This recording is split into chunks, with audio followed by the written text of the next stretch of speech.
right, good afternoon, everybody. Welcome to this session of our third Thursday webinars. We're very happy to have the folks with us from CashVest by 3+1, the program you've probably heard us talk about before on assisting counties with understanding their liquidity, monitoring their overall cash flow, and helping them maximize the investments that they've got out there.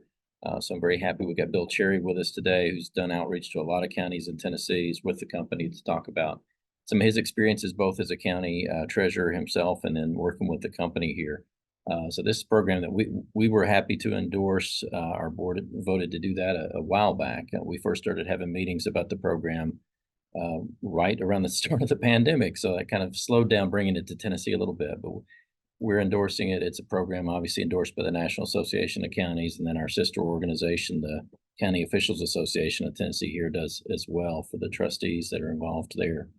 Like I said, I don't want to steal any of Bill's thunder, but we thought, particularly with all the things going on in the markets right now, a number of counties have seen some improved returns on their idle funds and their investments just because of the interest rate environment, but that is all in the process of changing, or certainly will be changing over the next year. So we thought this was really timely to have an update on those situations and talk about how you can get the most out of your investments. So I will turn things over to Bill. David, thank you very much. Appreciate the introduction. Like to thank the county mayors and county executives, county commissioners, and any other county officials that are joining us here today. Really appreciate your time. I know your time is valuable, and your resources are short, so it means a lot to us to have you join here today. David, you and the great team at TCSA have been terrific. We're honored to have your endorsement.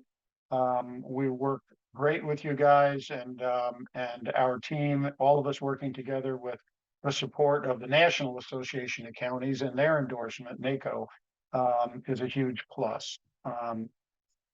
So I'm a retired county treasurer from New York State, 24 years as a county treasurer and chief financial officer, and one of my main responsibilities was managing and investing public funds.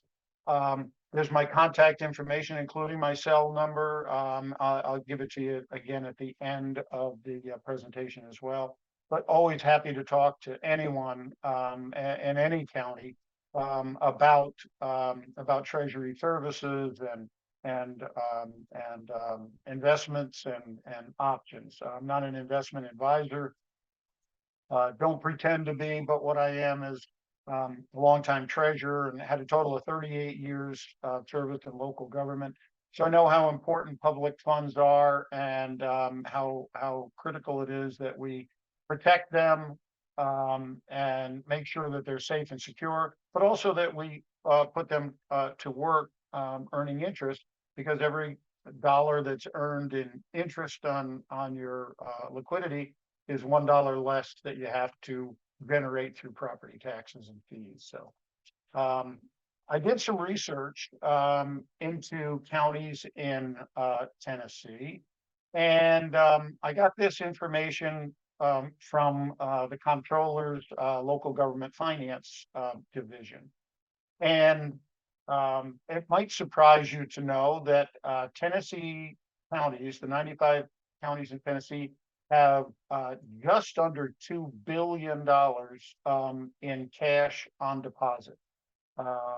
And of course, with the great variation of sizes and population of counties in Tennessee, as you would find in any state, the county with the highest liquidity has $411 million in cash on deposit. The lowest county has about $600,000 in cash on deposit. And the average of those two, from the 411 to the 600,000, the average is 21 million. But that doesn't tell the whole story, because obviously the larger counties can skew the numbers to a higher number. So I also did a full analysis of all of the counties and how much each of them has. And I then calculated the median for Tennessee counties. In other words, half of it, you made a list of the 95 counties, which is what I did. Made a list of the 95 counties, entered their cash on deposit at the time of the comptroller's report, of course, not today, but from the last date of the comptroller's most recent report. You would find that the county right in the middle of that list is about 9 million. That means that half of the counties have less than 9 million and half the counties have more than 9 million. But 9 million is a good number to work with. My colleague Samantha, if you can take us to the next slide, you can see this is one of those reports. This is an actual report from the Tennessee County Comptroller's Office. This is how I gathered the information. These are quite informative reports that the comptroller puts together. There is one available, of course, for every county, but you can see I chose the median sized county. This county happens to have right almost exactly that $9 million for the median. So this is a good representation and a fair example of the median size Tennessee county. Half of the counties are going to have more than that 9 million on deposit and half will have less. And of course, it varies based upon the cyclical nature of tax flow coming in. This is a snapshot. Obviously, as revenues come in, sometimes there's highs and lows. But in general, having spent many years in public service, you know, the cycles tend to stay very similar, and the cash tends to grow gradually. Usually, that's a sign of good health, fiscal health for the county. But this is where I got the information. On our next slide, I'll just give a brief description of liquidity, which is what we analyze at 3+1, versus cash flow. We do cash flow analysis as well for our clients, but the best way that I can think to describe it is cash flow is sort of like the waves on the top of the ocean. If you're in a boat bobbing on the top of the ocean, you can see whether it's flat, whether there are 6-foot waves or 3-foot waves or 20-foot waves. You can tell a lot about what's on the surface, but you really don't know what's going on underneath without a depth finder, so to speak.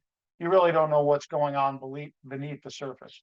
Liquidity, which is the blue picture to the right of that, liquidity is all of your liquidity, not just the ups and downs of daily cash flow, but all of your county's liquidity. Most counties have multiple bank accounts. Sometimes it's 6 or 8 different banks that they work with. Sometimes it's as few as 1 or 2, but it's often 4, 5, 6, 7, 8. There's some counties that have even more than that, larger counties. But if you take 3, 4, 5 different banking relationships, and then you have often multiple different separate accounts in each one of those banks, it can quickly add up to 30 or 40 different bank accounts. And it's pooling all of that information together. Not pooling the money, by the way. The money can still stay in separate accounts, but it's gathering all of the information so that you can get a clear and concise picture of what is your total liquidity. That's the key to really effective cash management. And then the third step, of course, is putting that liquidity to work, because we don't want it to just sit idly. And the picture on the left is an actual picture of $1 million in cash and $100 bills. You can see the size of the pile it makes there. That's $1 million. But there's right now that $1 million is worth somewhere in the neighborhood of $1,050,000 to $1,060,000. So there is real value there. There is potential earnings, guaranteed secure earnings that can make sure that $1 million is most effectively put to work. So kind of a visual designation of what $1 million $60,000 is worth right now. On our next slide, we're going to talk about some of the changing environments. Now, I'm sure that that our participants today are aware of this. I can predict with 100% surety where interest rates are going to go. Certainly before the pandemic, no one thought they were going to go down to zero, even to a negative number for a little while. But we do have to, as public officials, we do have to kind of keep our ear to the rail and pay attention to, which way the wind is blowing. The chairman of the Federal Reserve has, recently, this is a copy of the headline from CNN, said that the time is coming for a rate cut. Now, we don't know when there will be a rate cut. We don't know. Some Fed board members are talking about 3 rate cuts. Some are talking about more than that. But it's very likely that in 2024 there is going to be some action on rates. It's very unlikely that rates are going to go up. It is much more logical and predictable that rates will stay flat for at least the next couple of months, but then are likely to decrease some. On our next slide, we'll talk about why that's important. A median-sized Tennessee county with $9 million on deposit could put that money to work today and have a value of $400,000 to $450,000 in interest earnings added to that $9 million. That's how hard that money can be put to work. And the county that I served in New York had about $30 million on deposit. So it was a little bit bigger than this median, but we were still similar size to many Tennessee counties. But I was not only a county treasurer for 24 years, I was also a budget officer. And as a budget officer for all those years, I know how hard it is to come up with $400,000 or $450,000 in non-tax revenue that you can use to fund public services. There's always more needs in county government than there is money to pay for it. So $400,000 to $450,000 to a county with $9 million, it's really significant. The chart on the left shows what we strive for and what we hope to help our clients achieve, as showing a really well-balanced portfolio. The purple section on the bottom is fixed income. And when I say fixed income, that's certificates of deposit, U.S. Treasury bills, things that you're already familiar with working with. These are either FDIC insured, or they're fully collateralized by your local bank. So we're talking, a combination of 6-month CDs and maybe some 12-month treasuries, and maybe perhaps as long as an 18 or even a 24-month investment for funds that are going to remain on deposit for a long time. That's the purple, and it's really a critical component to a well-balanced portfolio. Because while your finance office may be thinking, well, interest rates are high, I'm making better interest on my day-to-day money market account. We're seeing 5.5% or so on those, or LGIP, local government investment pools. It's true, though they are paying high interest right now, but not having those day-to-day liquid accounts tied in to longer-term fixed income means that the money is always at credit, or I should say at interest rate risk. If rates drop, immediately the rates that you're earning on those type of day-to-day investments will drop. As we saw during the pandemic, there were municipalities all around the country that saw their interest earnings, no matter how much cash they had, drop to almost zero. I mean, the LGIPs and the money markets were by necessity. It's not their fault because the Fed is the one that determines the rates. But they were only earning 3 basis points, or 5, 6 basis points, whereas municipalities that such as clients of ours that had a well-structured, well-balanced portfolio similar to the one you're seeing, that combined fixed income with those other high yield liquid and low yield liquid accounts. They're the ones that really survived things like COVID without skipping a beat.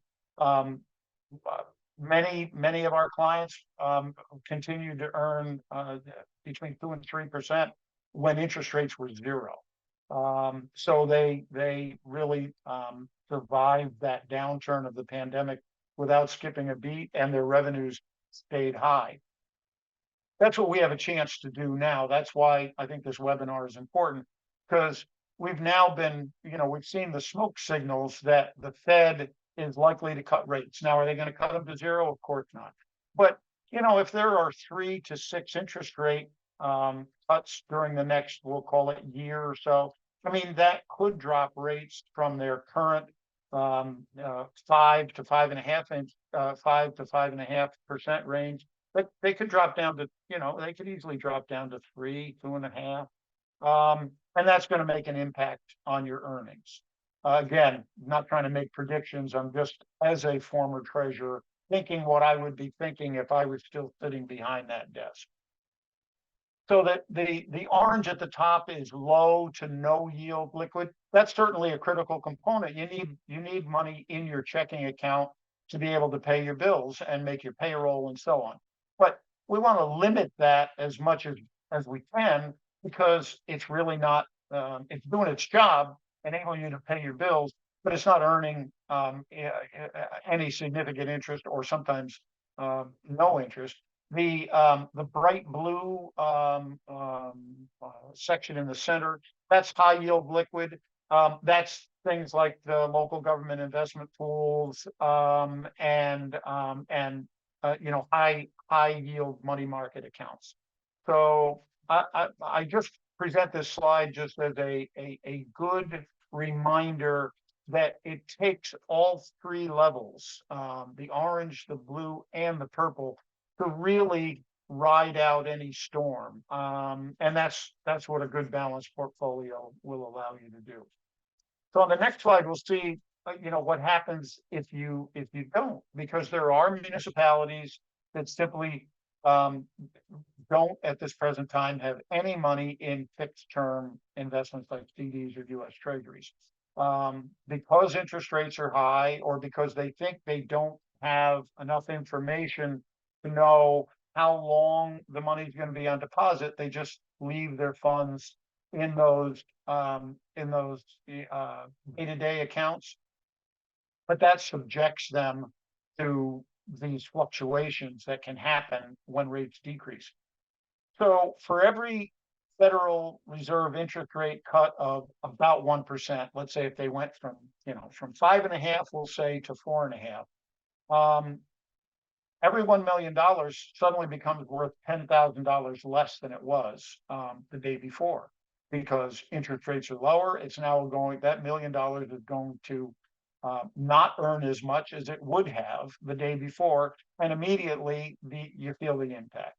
So a median-sized county with the $9 million on deposit, they could see their interest earnings drop by $90,000 if rates decrease by 1%, which is, a 1% decrease is not, beyond the pale.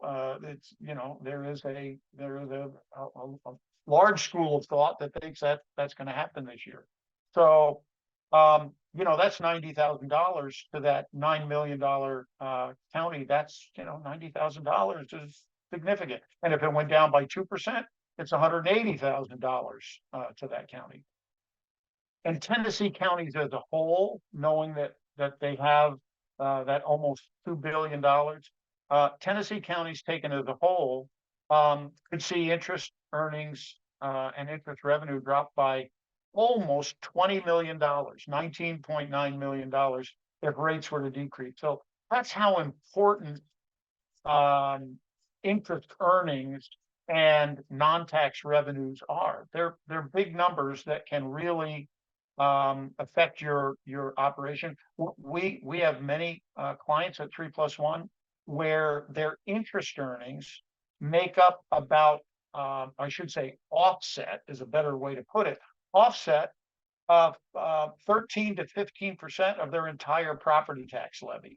So, I mean, if their money was not working for them as hard as it is, their property taxes would increase by 13 to 15%. Now, I know Tennessee has very reasonable property taxes, but still, like all public officials in every state all around the country, I know Tennessee officials, and I know many of you personally.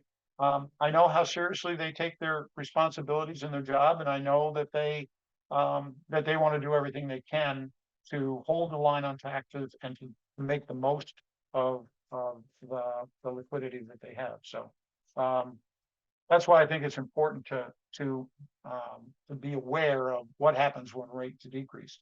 On our next slide, we'll talk. This is a sample chart of what our CashVest reports contain. This is just one tiny little piece of it, but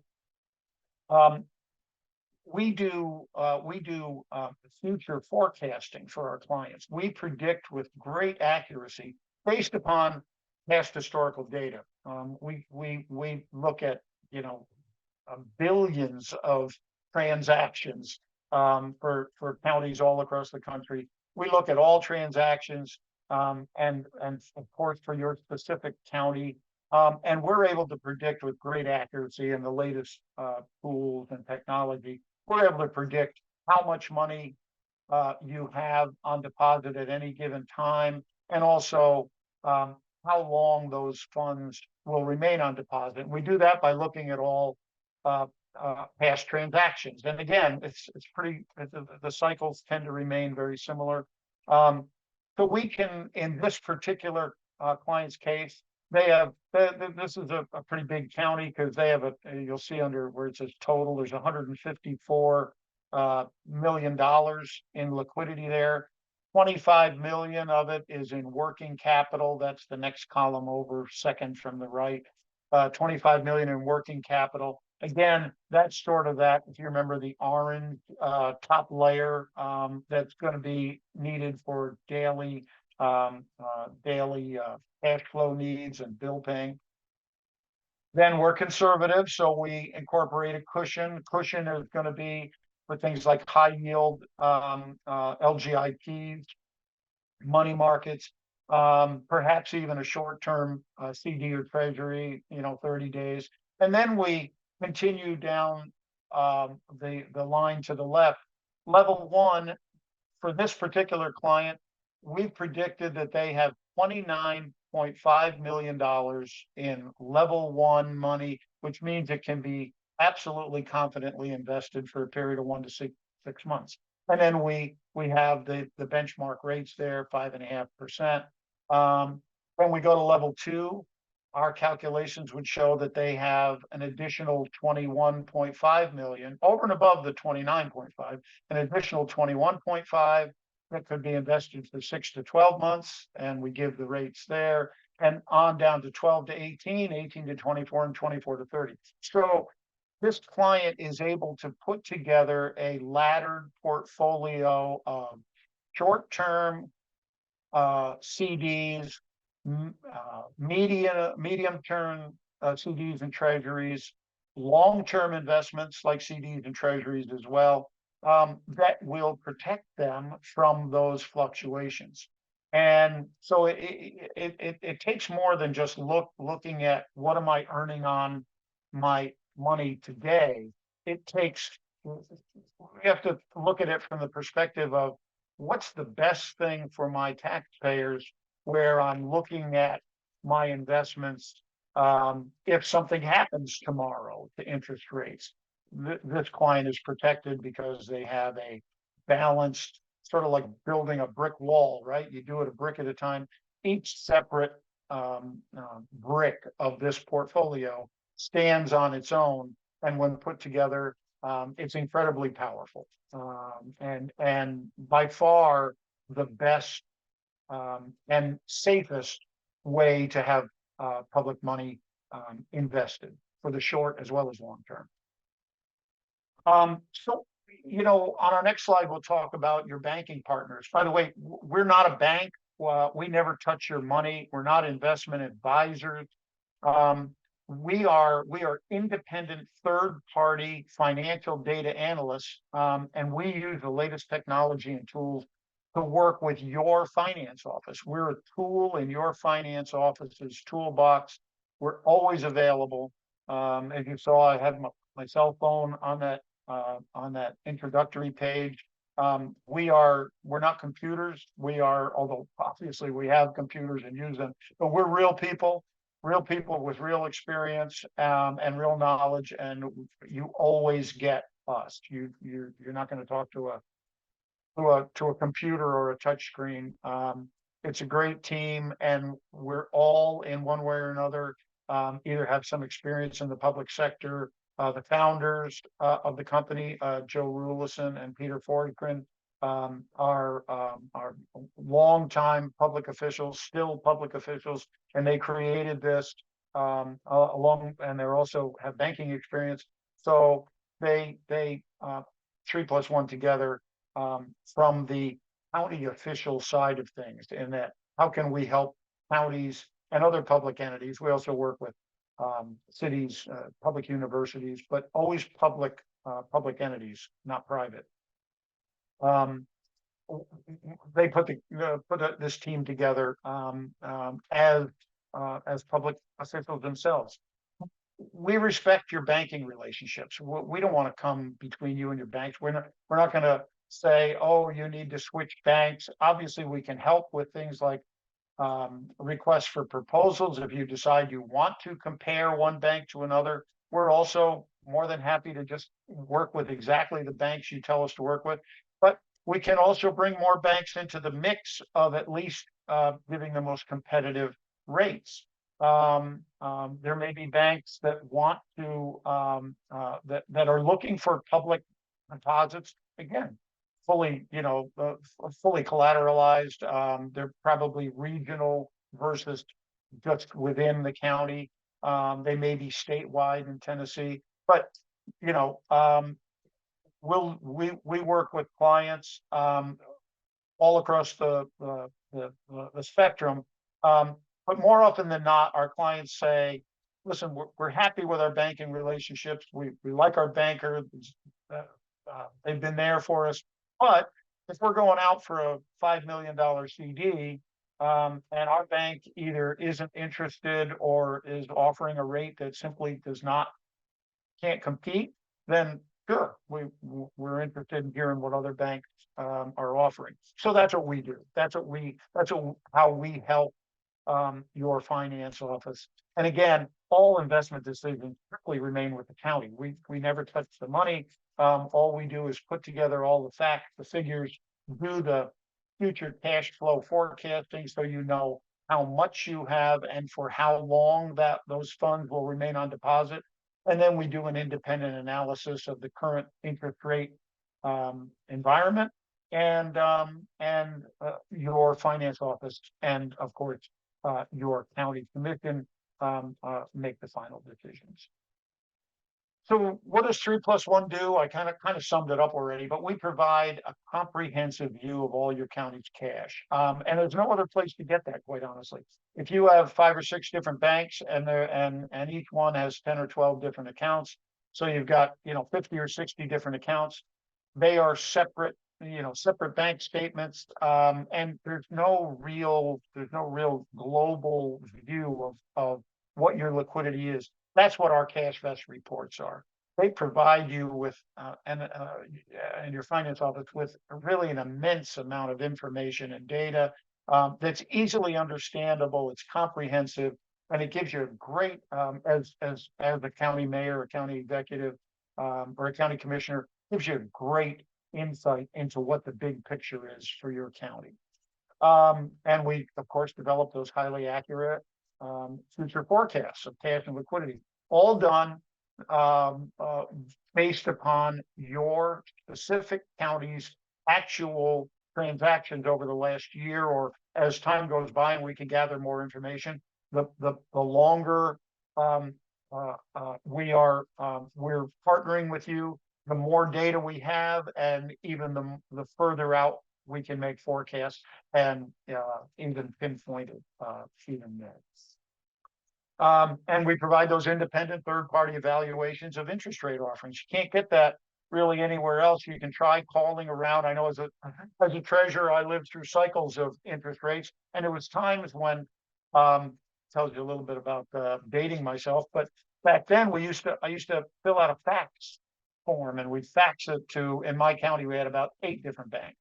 And I'd fax this, if I had a $5 million CD, I'd say, give me your rate for 60 days, 90 days, maybe 6 months, or a year. And I'd only have 1 or 2 that would answer back oftentimes, because sometimes they just say, we're not interested in, we just have more cash in our bank than we need right now. So we're not even going to bid. Sometimes it's really tough to pin down banks. And by the way, banks don't only follow the Fed interest rates. Of course, that's a major factor. But it's not the only factor. Banks are for-profit organizations. They have board of directors and so on. And there are times, no matter what the Fed says interest rates are, there are times when a bank is actively searching for municipal deposits, because let's say they want to do a small business loan program, or they want to do a home equity loan program. This could be your bank that's right there on Main Street in your town.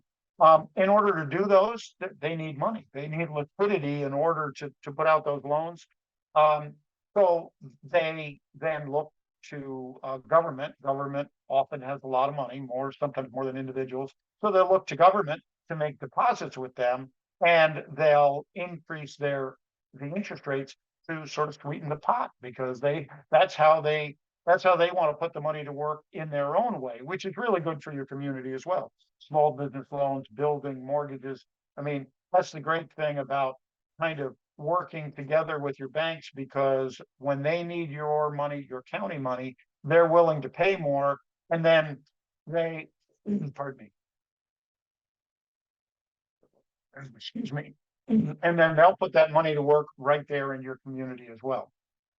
On the other hand, there could be a bank sitting right next door to that one that simply does not need any more liquidity. They don't want it. They don't have a loan program going on, and it would be more of a liability than an asset to them. They have too much right now to put to work, and so they're going to offer a lower interest rate. They're going to say, geez, we're really not issuing CDs at all right now. Or they're going to say, well, we could give you a CD, but it's going to be at a much lower than market rate. So by being independent, we work only for you. We don't work for the banks. We're able to give you a third-party evaluation of all interest rates. And we also analyze all bank fees and compensating balance requirements. Compensating balances are, if a bank says, we're not going to charge you any bank fees, your county, for your accounts, but you need to keep money on deposit at essentially 0%. It's often 0% interest. You need to keep that on deposit, because that will offset our fees. That's fairly common, but that needs to be evaluated. We had one county in New York State where the compensating balance requirements, again, bigger than the median Tennessee county, compensating balance requirement was $12 million. $12 million at 0% interest. And we did our regular ongoing compensating balance analysis, we said, no matter how we figure the number of transactions for your particular entity, it seems like it ought to be more like a $2 million compensating balance, not $10 million. And so the treasurer there asked if we would tell that to the bank, show them how we came up with that calculation. We, of course, were glad to do that. And the bank immediately dropped the compensating balance requirement from 12 million to $2 million.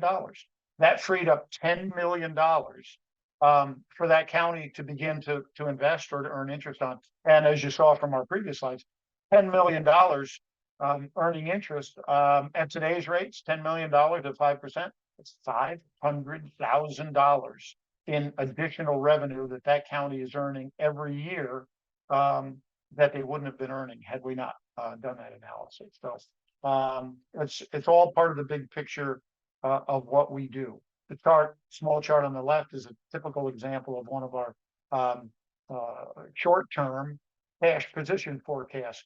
It tells the county how much liquidity we predict they're going to have for the short term. We also do long terms. On our next slide, and I'm coming very close to the end here. And how do we do it? How do we do what we do? We do it by constantly analyzing the cash each county has on deposit, constantly analyzing each transaction as it happens. We do this through view-only access, and we never touch your money. But it's sort of like back in the old days. Here, I'm dating myself again. Back in the old days, we would have asked for 2 years worth of bank statements and all the canceled checks. Remember those we used to get in back in the bank statement each month? We would have asked for 2 years worth of bank statements for every single account in every single bank. And again, could easily be 50 or 60 different accounts over 5 different banks. And so you can imagine, the massive amount of work and the boxes and boxes of paperwork. No longer necessary thanks to today's tools and technology. We get view-only access. It's basically like getting copies of your bank statements and seeing the transactions without us ever touching the money. Sort of like what you would have done in the old days if you gave us a bunch of photocopies. And on average, our CashVest program identifies about 73% more cash than you thought you had that can be put to work earning interest. And again, we don't find money that you didn't know existed. Your finance office is going to know where every penny is. I'm sure of that. What they probably don't know is how much of it can be put to work earning interest and how much of it is needed to remain on deposit in like a checking account or a very low interest account. So we identify 73% more cash that can be put to work. And so in the end, our company has generated $2 billion in brand new, previously untapped revenues for public entities. We're last slide, Sam, is my contact information again. David, we're honored to be partnering with you and the Tennessee County Services Association. Your team there is great. We love working with you guys. The team at NACO is great as well. And I'll open it up to questions either now or if anybody, there's my contact information. Please feel free to contact me at any time, and I'm happy to tell folks how we think we might be able to help their county as well. Yeah, thanks, Bill. And I'm trying to remember if you mentioned this earlier. You guys are already under contract and working with Washington, Rutherford, and Williamson counties here in Tennessee, plus obviously in a lot of other states as well. Yes, we are. You're right. Ted Beatty from Rutherford County, and we got Rick Story from Washington County, and Karen Parrish from Williamson County are all very familiar with us, and we're honored to be working with them, and would love to serve other Tennessee counties as well. Yes, I said, since we got a smaller group, if anybody wants to unmute and hop on, and have a question, please feel free to. If you've got folks in your county that want to, weren't able to join and want to see this later, we've definitely recorded it and we'll get the link out after this. So anyone with questions?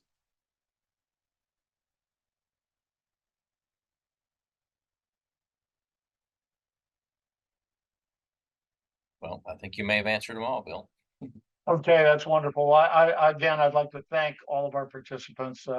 I really appreciate your time. I tried to keep it shorter than the hour we had designated because I know how much you got to fit in every day. And again, thank you. And it's a great honor to be here with you. Thanks.